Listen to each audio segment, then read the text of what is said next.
Maintenance man here at Mr. Dog Poop Studios, working on the generator again. In the last video, I showed you how to tap out the holes and put the wheels on. And today I'm going to show you how to use a die to clean up the threads on the outside of the bolt. This is the bolt that holds on the two tanks that run the generator. And it's seen better days. So, and it's a one inch, 8 thread per inch, 1 inch normally coarse. And I got some semi-stainless bolts, but if I try to get it on, it's going to be a little tight.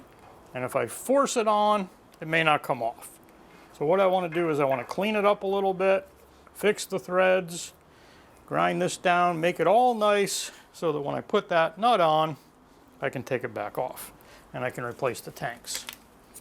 This runs on propane, and I need to be able to take those tanks on and off and get them filled. So I went on Amazon and got a 1 inch, 8 threads per inch. And you'll see the tap has, this is weird. This one actually looks reversible. It's pretty cool. So it's bigger on this side. If you flip it over, it's smaller on that side. So you have to start on this side if you want to cut the threads. This one actually is the same on both sides. It's tapered on both sides. Pretty cool. So basically, because it's tapered on both sides, I can put it on either this way or this way, and I'm going to stick it on there and then use it to cut these threads. So normally we have a holder. This is a really cheap Harbor Freight one. I don't have anything that big, so I'm just going to use a big Harbor Freight wrench. First thing I'm going to do is I'm going to clean this edge up a little bit with a grinder. I don't want to grind it after I've cut the threads nicely. Always want to put a little oil on your surface. We're using motor oil. There is cutting oil. You can use 90 weight. You can use whatever you want. A little bit of lubricant helps. And then we're going to try to thread this on.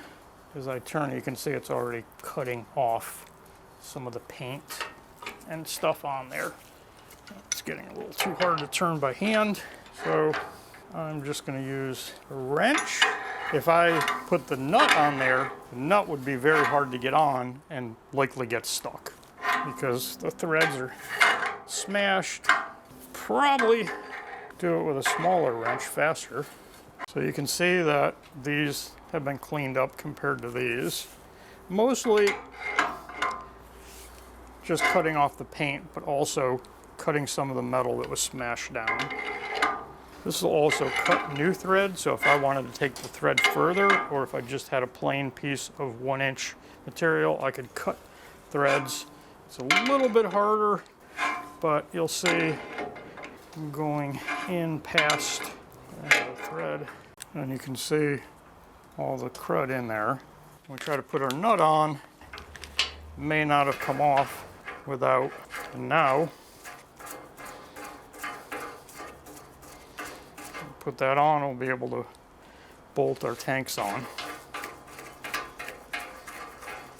Pretty easy fix, but if you try to put the nut on without doing it, you may end up having to cut this off, replace it, because you will not be able to get that nut off. Easy, not a big deal, not expensive. You can get a cheap kit from Harbor Freight. You can order something from Amazon. As I said, didn't even get the holder. This is a 1 inch, that's a huge bolt. Typically you're not doing anything that size. And if we had a standard rod on there, we would have been able to create threads the same way. So that's how you use a die.